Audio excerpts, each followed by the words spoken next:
think the snake venom was something that a lot of people, that if you get bitten by a snake, that you said within a few seconds you start producing the venom. Yeah, and so this is important for people that are new. I'm sorry to repeat for the other ones, No, but no, it's no, no, really no. important to lay a foundation of why the heck you'd want to drink your own urine. Okay, so if you're up in the woods and you get bit by a snake or wherever, and they rush you to the hospital, they're going to give you snake anti-venom. Well, where do they get it?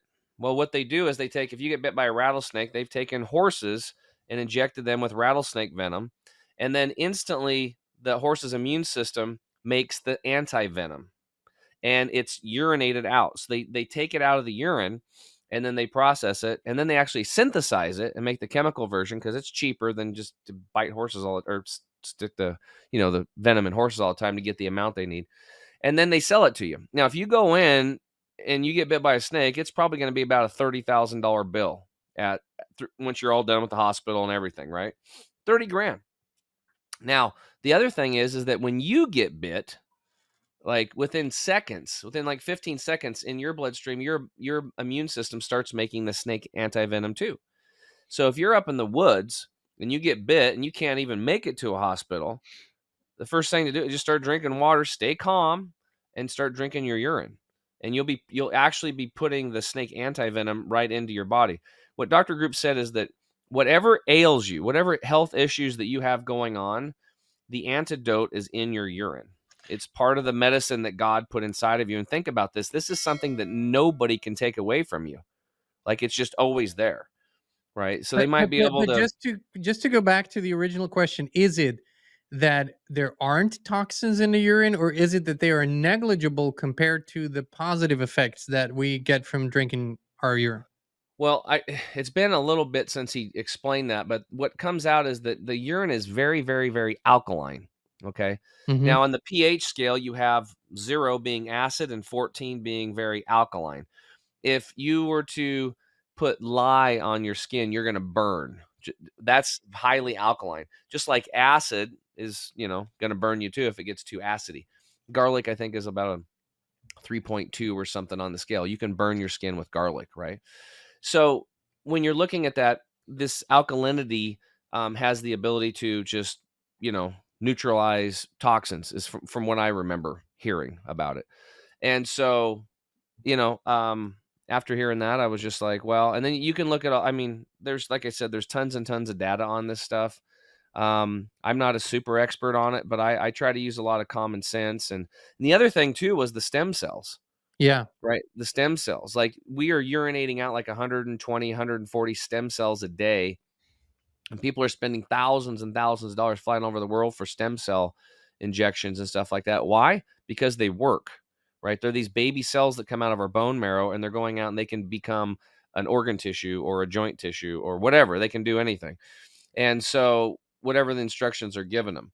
And so people's ability to produce stem cells has dropped since the 1960s considerably because one of the strains of gut microbiome job in the large intestine is to break the hydrogen carbon bond of our carbon based food and release molecular hydrogen into our system to stimulate stem cell production.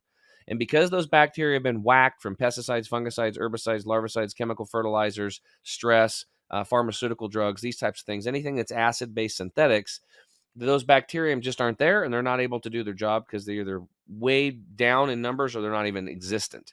So our molecular hydrogen levels are way down and we don't have the ability to produce stem cells. A clear indicator to find out if you're low on stem cell production is, do you have scar tissue? Because if you had high producing stem cell production like nature intended, we wouldn't really have scars. It would be very minimal to none. The body would just heal itself completely. So if you have a lot of scar tissue, that's a clear indicator you're stem cell deficient. Now, what's cool about the urine therapy is you can actually culture the urine over 21 days and it goes up to 100 million stem cells. That's when it gets real tasty, folks. Yeah, it's really it's really nasty at that point, You okay? can't see it, but my wife is doing a victory dance over here. Totally excited because that's what she did. I'm not there yet. I'm doing the daily morning dose, but I'm not at the 21 days yet. She's done it. She's braved it. So It's quite incredible. So Well, I it's just really simple though. All you gotta do is every 5 days you urinate in a cup, and then after 21 days, then you just keep the process going. And you just take a couple ounces. But some people, it's too detoxifying.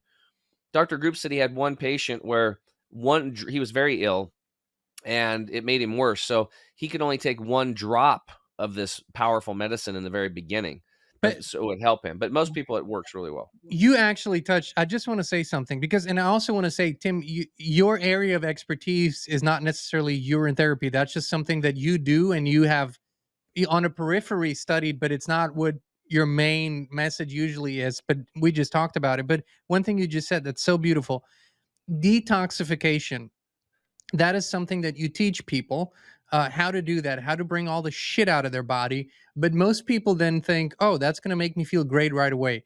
Detoxification, just for clarify, is usually it's kind of a heavy process for at least a few days. You feel like shit, like it gets, headaches. A lot of people get headaches and just sluggish. And so that is often a great sign that something's actually happening in the body, right? It can be. I mean, it doesn't feel like a great sign when you're going through it, No, but but it's just like, something to be expected. yeah. So, like, this doctor told me. Actually, he actually told another guest when I was at a healing clinic, and he just looked at the guy point blank. He said, "Look, how old are you?" And I think the guy was in his 60s, and he was like, "Look, you've done a lot of shitty things to yourself in your life, and you can't expect to take a pill and tomorrow you get better, right? This is going to be a process, right? Because your body is part of nature. And here's how nature works. There's these things called seasons: spring, summer, fall, winter. So if you want to, plant let's say you want to have some corn to eat, you can't stick a seed in and then go tomorrow and harvest corn. You have to plant, you have to prepare it. You got to put it in the soil. You might have to pull some weeds. You got to water it, the sunshine. You got to take care of it. Keep the bugs out and all that stuff. Maybe put some ladybugs in there to naturally keep the little worms out of there, and do stuff like that. And then in the fall you harvest it, and that's the way it is with your body. You're going to go through layer after layer after layer after layer of detoxing. I am still detoxing 13 years later. Another question was detox in general, both with or without your product. So let's just say someone is on a super tight budget, and what can they do to detox from the shit that they get from the food and water? What are the best things that you know of? Well, I would say the first thing in is stop putting that crap in your body.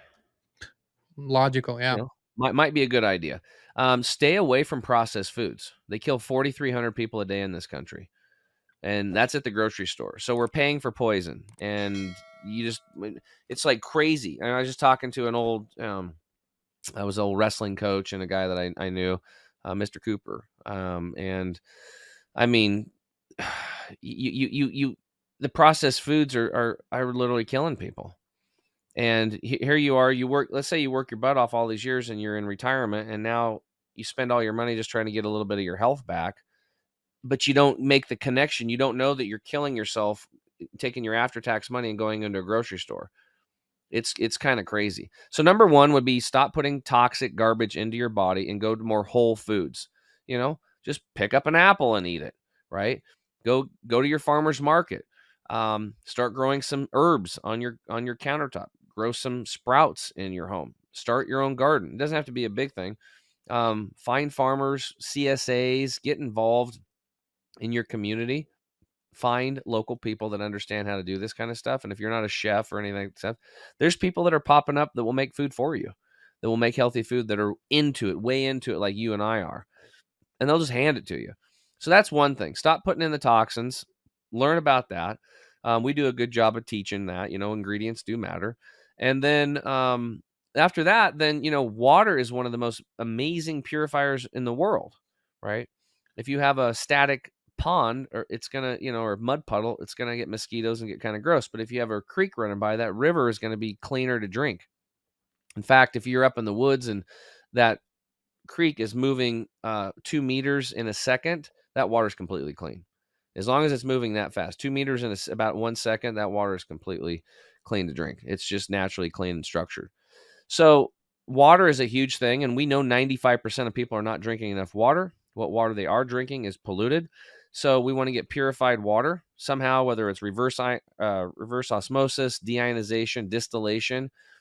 We have some structured water devices on our site that the inventor he had some severe family issues. He just lost his daughter, who was like 8, Oh you Lord. know, in the hospital, and it threw him for a loop. So we don't even have all the data up on there, but I put them up just because we got some in stock for me and my staff and some of our inner circle people, because I was doing orders by myself, and finally I'm like, I can't do this. Like, so just throw it up on the site, but we don't have it all built out. We don't have all the data. We don't have the knowledge, all the stuff, the install, which is actually pretty easy.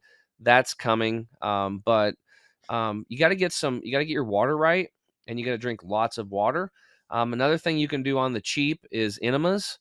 I know that doesn't sound like the most sexy thing in the world to do, but I mean, if you want to look sexy, if you can't afford to go get colon hydrotherapy, which is basically where you go into a clinician and they spend an hour with you with a hose, and it goes a little tube, it goes in your rectum and gently cleans the colon out for an hour. That is a profound strategy.